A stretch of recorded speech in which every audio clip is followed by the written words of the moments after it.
alladzina yunfiquna fis sarra wa dharra. Yang pertama adalah orang yang bertakwa itu menginfakkan hartanya sarra wa dharra, ya, baik ketika lapang maupun ketika sempit. Ibnu Katsir menjelaskan yaitu fi ayyi halin, fi kulli halin, ya, setiap keadaan, ya, walaupun nanti nominalnya mungkin akan berbeda, ya. Ketika lapang agak besar, ya.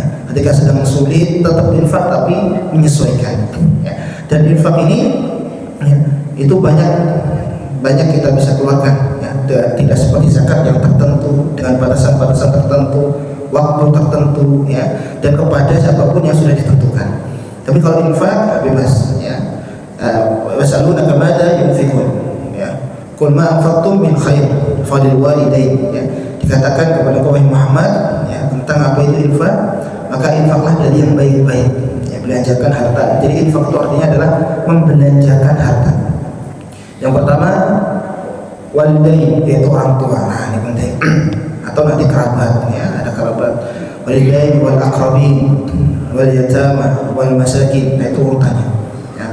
Minimal keluarga yang terdekat atau orang yang kita kenal atau orang yang kita dekat, ya, dan seterusnya. Dan kemudian wadh-dharra wal kadhimina al-ghaidh. Nah, ini kita agak panjang menjelaskannya. Wal kadhimina al-ghaidh artinya apa? Wal kadhimina al-ghaidh yaitu menahan amarah. Wal kadhimina al-ghaidh wal 'afina 'anil nas, yaitu menahan amarah dan memaafkan manusia. Saya tanya, ini poin ini berat atau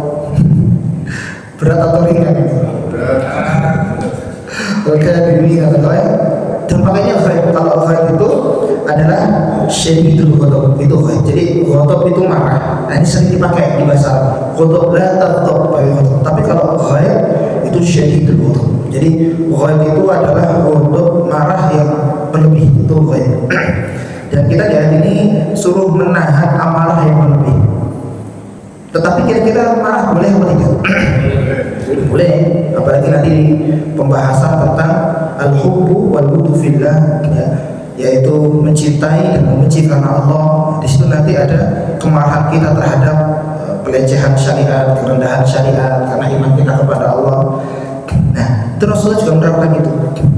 Dan pertanyaan selanjutnya, Rasulullah pernah tidak marah? Ada tidak, ada yang pernah.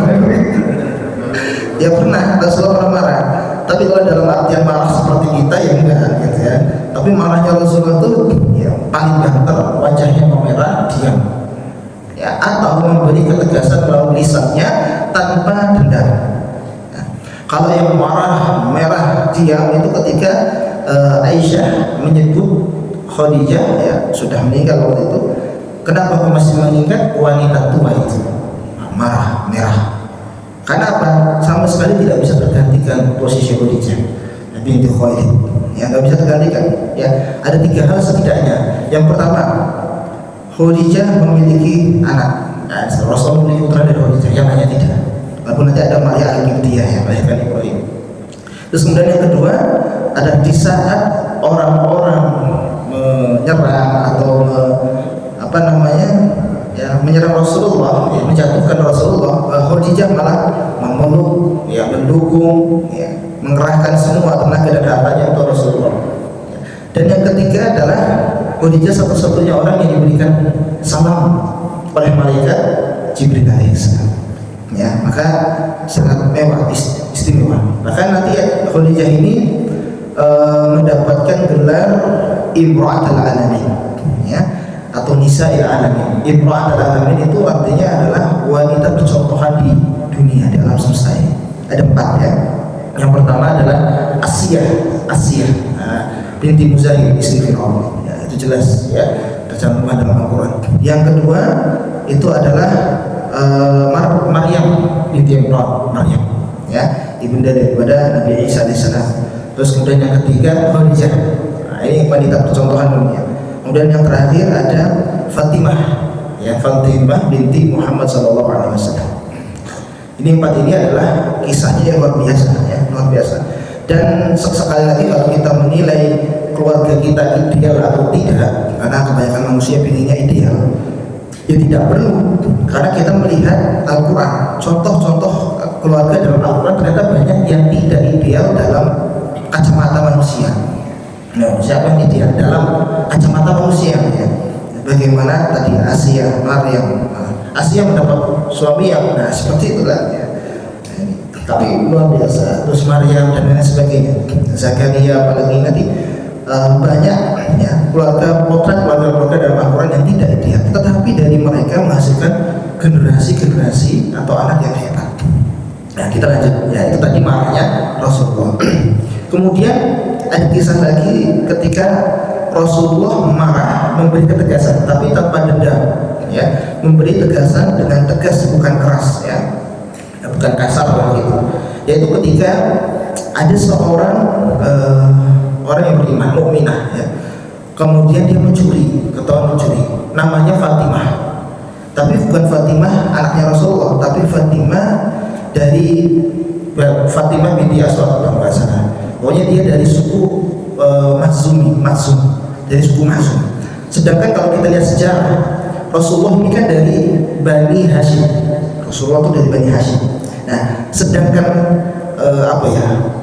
posisi nanti yang sering sering berlomba-lomba dalam ketenaran, kekuasaan itu ada Bani Makhzum. Bani Makhzum ini baninya siapa? Abu Jahal. Ya itu. Baninya siapa lagi? Baninya Walid Al-Mughirah. Itu orang paling kaya di Mekah itu. Karena ketika Mekah terserang banjir, ya, kemudian ada renovasi Ka'bah, yang paling banyak iuran untuk renovasi Ka'bah itu adalah Walid Al-Mughirah. Bahkan di Al-Quran disebutkan Wahhabul Mekah, orang yang satu-satunya di Mekah, maksudnya paling menonjol. Maka sangat ditakutkan keislamannya, dipepet terus sama Abu Jahal. Karena Bani Makhzum itu sama Bani Hashim itu berlomba-lomba dalam ketenaran dan kekuasaan. Kemudian ketika ketahuan mencuri, kemudian hukum mencuri itu kan dalam Islam potong tangannya. As-sariqu was-sariqatu faqta'u aydihuma jazaa'an bima nakala min Allah. Jadi kemudian ketika mau dipotong, nah di situ ada Usamah bin Zaid bin Haritsah. Itu orang yang dekat dengan Rasulullah. Ya, bapaknya itu pernah diangkat menjadi anak angkatnya Rasulullah, Zaid bin Haritsah. Nah, anaknya ini namanya Usamah bin Zaid yang pernah menjadi pemimpin termuda sepanjang masa. Ya, termuda sepanjang masa. Umurnya 17 atau 18 tahun. Ya. Itu memimpin, di situ ada Abu Bakar, ada Umar. Walaupun ada Abu Bakar dan Umar tidak ikut berangkat. Tetapi ketika penunjukan itu membawahi sahabat-sahabat senior. Dan kemudian Usamah bin Zaid bin Haritsah disuruh orang-orang Bani Makhzum untuk melobi Rasulullah. Ya Rasulullah, kasihan, jangan potong tangannya. Nah, ya, melobi supaya tidak jadi dipotong tangannya. Nah, ketika itu Rasulullah marah. Ya, padahal baik-baik tidak ya, melobinya itu baik-baik. Marah karena Rasulullah marah karena ini syariat Islam. Kalau syariat ini kendor, maka bagaimana dengan ketakwaan mereka? Karena Allah sendiri berfirman, "Wa may yu'azzim sya'airallah fa innaha min taqwal qulub." Barang siapa yang mengagungkan syariat-syariat Allah, maka itu adalah interpretasi, itu adalah bukti daripada ketakwaan seseorang. Maka akhirnya Rasulullah marah dan mengatakan, andaikan bukan hanya Fatimah ini yang mencuri, andaikan Fatimah anakku yang mencuri, saya sendiri yang akan memotong tangannya. Mungkin pernah dengar. Nah ini kronologinya seperti itu. Jadi ada Fatimah yang lain yang mencuri, ya. Kemudian dilobi dengan Bani Makhzum untuk jangan dipotong tangannya melalui Usamah bin Zaid bin Haritsah. Lalu Rasulullah malah marahnya tetap terkontrol. Ya, ini menahan amarah. Ya, marah tapi tetap terkontrol. Karena nanti ya kalau kita lihat sabda Rasulullah SAW yang lain, asyadid laisa syadidu bisur'ah. Orang yang kuat itu bukan orang yang mampu mengalahkan musuh dalam waktu cepat. Ya, laisa syadidu bisur'ah. Bukanlah orang yang kuat itu mengalahkan musuh dalam waktu yang cepat. Ya. Tetapi ya orang yang kuat itu adalah fa inna syadid alladzi yamliku nafsahu 'inda al-ghadab. Menahan dirinya ketika marah. Mungkin kesel, tapi ketika masih ditahan dan dia introspeksi marahnya karena apa? Bukan karena kepentingan pribadi, ya, karena Allah dan Rasulnya, itu silakan. Ya, dan kemudian berdoa, ya, berdoa ketika marah. Berdoa ketika marah ya umumnya adalah a'udzubillahi minasyaitonir rajim. Umum, ya. Tapi nanti beberapa salaf menambahkan setelah a'udzubillahi minasyaitonir rajim, kemudian Allahumma gfirli dzambi, ya Allah ampuni dosa-dosaku ketika marah nih. Allahumma gfirli dzambi wadhhib ghaira qalbi. Ya, hilangkan ghaib, ya, bukan hilangkan ghadabnya, tapi hilangkan ghaib. Ghaib itu adalah ghadab marah yang tidak terkontrol. Ya, wadhhib ghaira qalbi, hilangkan dari hatiku ini marah yang tidak terkontrol. Ya, wa ajirni minasyaiton, dan jauhkan aku daripada syaitan. Ini adalah doa marah. Dan kemudian kalau kita lihat lagi bagaimana orang yang bisa menahan marah mendapat spesial nanti di hari kiamat, sesuatu yang spesial. Ya, Rasulullah SAW bersabda, man qadama al-ghaira, barang siapa yang bisa menahan amarah ghaib, ya, wa huwa yastati ayyunaffidahu, padahal dia mampu untuk meluapkannya. Beda ya, karena kalau marah itu ada dua, dia mampu sama tidak mampu, ya. Kalau mampu dia tahan, yastati ayyunaffidahu, dia mampu menahannya, ya, tidak diluapkan amarahnya. Beda lagi kalau takut nanti ya nggak berani, berarti bukan menahan.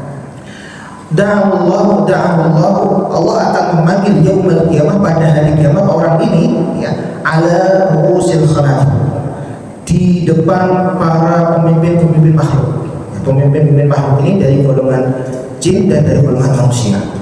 Dia akan dipanggil, dilihat oleh para pemimpin makhluk. Ya. Kemudian hatta yuhayyirahu, sampai nanti diberikan kesempatan si orang ini yang menahan amarahnya itu memilih, ya, ayyuhuril sya', ya, memilih bidadari mana yang akan dia ambil. Nah, ternyata orang yang menahan amarah, ya, ngempet maksudnya di dunia ini akan mendapatkan, ya, bidadari nanti di surga insyaallah. Tetapi nanti akan ada, ya, opini, nah kalau amarah itu tidak dilampiaskan, nah itu kan nanti malah jadi penyakit. Itu kan ada, saya amarah kalau tidak dikeluarkan nanti jadi penyakit. Maka di sini, ya, keluarkanlah dengan amal soleh yang lain. Contoh, ya, lagi kesel, tapi keselnya kesel sehat. Sehat itu apa? Bukan punya kepentingan pribadi, tapi mungkin karena sesuatu yang itu menyinggung Allah dan Rasulnya, ya, nyerempet ke agama ini. Nah, kita sebagai orang Islam, sebagai orang mukmin yang taat, tersenggol dengan itu. Nah, itu baru marah yang sehat. Tapi kalau marah pribadi, ya, itu memang dasar orangnya marahan, gitu ya, marah, gitu ya. Tapi ketika tadi, ya, sesuatu syaratnya tersenggol dan kita tidak terima sebagai orang Islam, seorang Muslim, ya sudah, kita keluarkan marah itu dengan sesuatu yang bermanfaat, seperti baca Quran atau sholat atau minta di. Nah, insya Allah kalau fisiknya capek, insya Allah nanti, ya, hatinya juga ikut luluh, ya. Tapi kalau diem saja, nah, atau malah justru scroll dan lain sebagainya, atau nanti malah membalas orangnya, ini nggak bagus juga. Karena sekarang itu lagi tren-trennya, ya, dari 2-3 tahun yang lalu kan, itu saling, ya, berkomentar, saling berdebat antar satu orang dengan orang yang lain, antar satu mukmin dengan mukmin yang lain, antar satu ustadz dengan ustadz yang lain melalui media. Jadi bukan sehat lagi, bukan diskusi. Kalau diskusi kan enak tuh, oh iya saya kalah dah, kurang sahih, misalnya saya pakai yang ini, tapi tetap. Kalau diskusi itu enak, tapi enggak, sekarang oh yang ini. Jadi apa ya, latar belakangnya sudah tidak sehat lagi. Itu bagaimana ilmu, kemurnian ilmu, ya, kalamnya Rasulullah, kalamnya Allah di Al-Quranul Karim itu dibawa dengan orang-orang yang hatinya masih banyak PR. Itu yang sekarang. Ya, maka suatu negara kalau ulama umaranya baik, insya Allah, dan itu dari rakyat yang baik, ya. Maka kembali lagi kepada tadi, memang menahan marah ini sulit, ya, dan terutama minimal kita baik dari ghaib, itu amarah yang berlebih kita tahan. Tapi bukan berarti marah itu tidak boleh. Bolehlah marah gitu ya, tetapi marah yang terkontrol, yang tidak dengan dendam. Kalau dendam itu seperti apa ya? Kalau orang itu, kalau hadisnya kan marah itu seperti api yang memakan kayu bakar, ya, hasad itu. Hasad itu maksudnya dendam, hasadnya. Adapun kalau ada pepatah yang lain itu mengatakan kalau dendam itu adalah kita memakan jarum, ya, atau kita meminum racun, tetapi kita berharap orang lain yang mati. Nah ini kan aneh, ya. Kita yang makan jarum, kita yang minum racun, tapi berharap orang lain yang mati. Enggak kan? Maka pendendam itu jelas buruk, ya. Tetapi ketika kita marah kepentingannya untuk Allah dan Rasulnya, kemudian bisa kontrol, ya silakan, boleh. Ini boleh. Maka dari itu al-kadhibina wal 'afina 'anil nas, memaafkan. Ini memaafkan juga sulit, ya, tetapi perlu kita hati. Wal 'afina wal ya'fu wal yasfahu. Nah, itu yang saya sampaikan, ya. Hendaklah kita memberi maaf dan memaafkan, ya, kepada orang yang pernah berbuat salah kepada kita, ya. Kita lanjut kepada ayat. Wal kadhibina al-ghaidh wal 'afina 'anil nas, dia menahan amarah, kemudian dia memaafkan manusia. Wallahu yuhibbul muhsinin, dan Allah suka dengan orang yang ihsan. Ihsan ini dua maknanya. Ihsan di dalam, ya, sebagai amaliyah qalbi atau batin. Ihsan lahir, zahir, ya, zahir. Kalau ihsan batin, ya, ini ihsan al-ta'budallah, ya, kita beribadah kepada Allah ka'annaka tarahu, kita seperti melihat Allah. Nah, itu Allah itu. Ya, fa in lam takun tarahu fa innahu yaraka. Kalau kita tidak bisa melihat Allah, yakinlah saja Allah melihat kita. Itu ihsan dalam hati. Tapi kalau zahirnya, lahirnya, ihsan itu adalah perbuatan yang baik, ya. Kalau misalnya khutbah Jumat itu kan ada, ya, ibadallah innallaha ya'murukum bil adli wal ihsan. Nah, ini ayat yang membuat Ibnu Mas'ud merasa cukup dan merasa mendapat hadiah daripada Allah untuk umat Islam. Kata seorang sahabat ketika menanyakan perihal kepada Ibnu Mas'ud, Abdullah bin Mas'ud, apa ayat yang membuatmu paling berkesan? Kamu kan penghafal Quran, kamu ahli Quran. Ya, kalau sekarang profesornya Al-Quran. Kenapa? Karena Rasulullah mengatakan kalau engkau ingin mendengar Al-Quran yang fresh, yang seperti itu, ya, dengarkan, ya, Al-Qurannya Abdullah bin Mas'ud. Maka Abdullah bin Mas'ud mengatakan yang paling berkesan ayat mulutku itu adalah innallaha ya'murukum bil 'adli wal ihsan.